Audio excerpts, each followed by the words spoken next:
স্ত্রীদেরকে আল্লাহ কি দায়িত্ব দিয়েছে একটা ফ্যামিলিকে সুন্দর করতে, একটা দাম্পত্য জীবনকে সুন্দর করতে। স্ত্রীর এক নম্বর দায়িত্ব হচ্ছে she should make a comfort to her husband.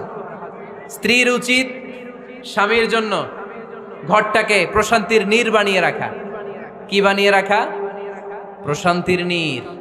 স্ত্রী হওয়া উচিত এমন যাকে দেখলে স্বামীর চোখ জুড়ায়, স্বামীর প্রাণ জুড়িয়ে যায়, স্বামীর হৃদয়টা ঠান্ডা হয়ে যায়, ঠিক কিনা?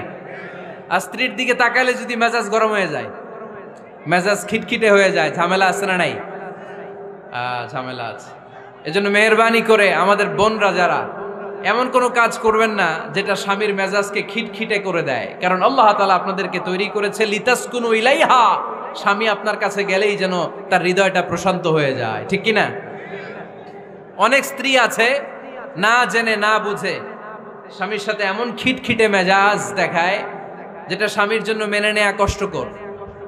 আমি একটা জরিপে পড়েছি, পৃথিবীর অনেক স্বামী স্ত্রীর কারণে হার্ট অ্যাটাক করে মারা যায়। আছে না নাই? এই তো ভুক্তভোগী পাওয়া গেছে। স্বামীর জন্য একটা ত্রাস হয়ে দাঁড়ায় স্ত্রী, ত্রাস।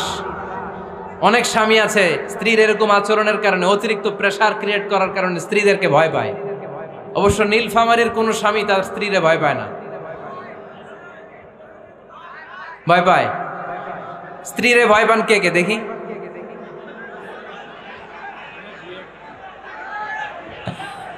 ভয় পান আপনারা? ভয় পান?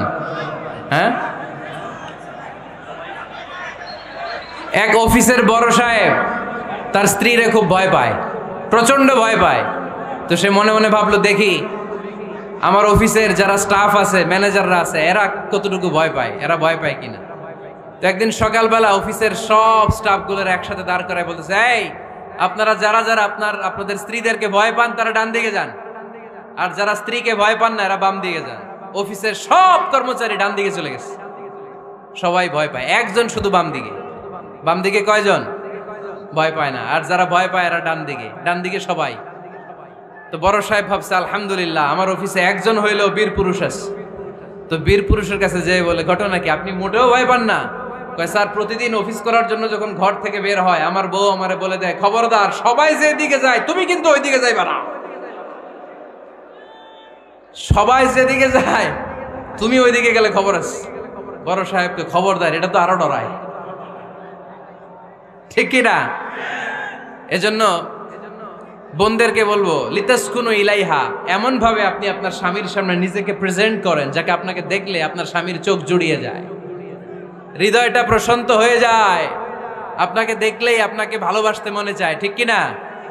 এজন্য রব্বুল আলামিন বলেন, আমি নারীদেরকে তৈরি করেছি লিতাসকুনু ইলাইহা, যেন পুরুষেরা স্ত্রীদের সংস্পর্শ যখন পায় পুরুষদের হৃদয়টারে প্রশান্ত করে দেয়। কে?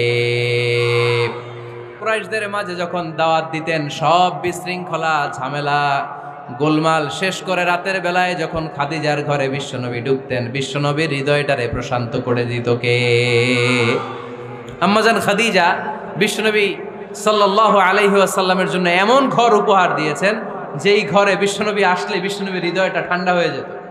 সুবহানাল্লাহ পড়েন। অনেক স্ত্রী আছে স্বামী ঘরে ঢুকলেই ঘরে আটা নাই, রুটি নাই, চাল নাই, ডাল নাই, এটা লাগবে ওইটা লাগবে, ওখানে যেতে হবে, একটার পর একটা ফিরিস্তি বলে বেড়ায়, আছে না নাই? না, এটা করবেন না। আপনার কি লাগবে এই সব দায়িত্ব আল্লাহ তাআলা স্বামীকে দিয়েছে, স্বামীকে জানাবেন, তবে ধীরে সুস্থে, ধীরে সুস্থে স্বামীর জন্য ঘরটাকে এমন করে রাখতে হবে যেন ঘরে ঢুকলেই স্বামীর হৃদয়টারে প্রশান্ত করে দেয়। কে? এজন্য স্ত্রীর প্রথম দায়িত্ব ঘরটারে প্রশান্তির নীর বানানো। একটা সুখী দাম্পত্য জীবনের জন্য স্ত্রীর 2 নাম্বার দায়িত্ব হচ্ছে স্বামীকে ইন্সপায়ার করা, স্বামীকে সাহস যোগানো, পিছন থেকে ড্রাইভিং পুশের মতো কাজ করা। কারণ স্বামীকে যখন স্ত্রী সাহস যোগায় স্বামীর সাহস বেড়ে যায়, ঠিক কিনা? করোনার আয়াত যখন নাজিল হলো আল্লাহ রাসূল সাল্লাল্লাহু আলাইহি ওয়াসাল্লাম ভয় পেয়ে গেলেন, বিষ্ণু নবী সাল্লাল্লাহু আলাইহি ওয়াসাল্লামের হৃদয় কাঁপতে আরম্ভ করলো। করোনার 5 আয়াত নিয়ে হেরা গুহা থেকে বিশ্বনবী আম্মাজান খাদিজাতুল কুবরা রাদিয়াল্লাহু তাআলা আনহার কাছে চলে আসলেন। এসে ডেকে বললেন, খাদিজা জাম্মিলুনি জাম্মিলুনি, কম্বল দিয়ে তুমি আমারে চাপা দাও, আমার ভয় লাগছে, মনে হয় আমি বাঁচব না। আম্মাজান খাদিজা বললেন, কি হয়েছে আপনার? বিশ্বনবী বললেন, বিশাল বড় একটা লোক কোরআনের 5 আয়াত নিয়ে এসেছে। ওই লোকের পা হেরা গোয়ার মধ্যে, মাথাটা আকাশের উপরে, এত বিশাল সত্তা, বিশাল কোন মানুষ জীবনে আমি দেখি নাই। এসে সে পরিচয় দিয়েছে সে নাকি জিব্রাইল ফেরেশতা।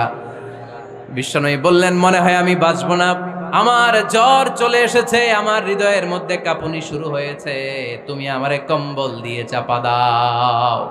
আম্মাজান খাদিজা বললেন, ও নবী, ভয় পাবেন না, আমার আল্লাহ কোনোদিন আপনারে অপমান করবেন না। সুবহানাল্লাহ পড়েন।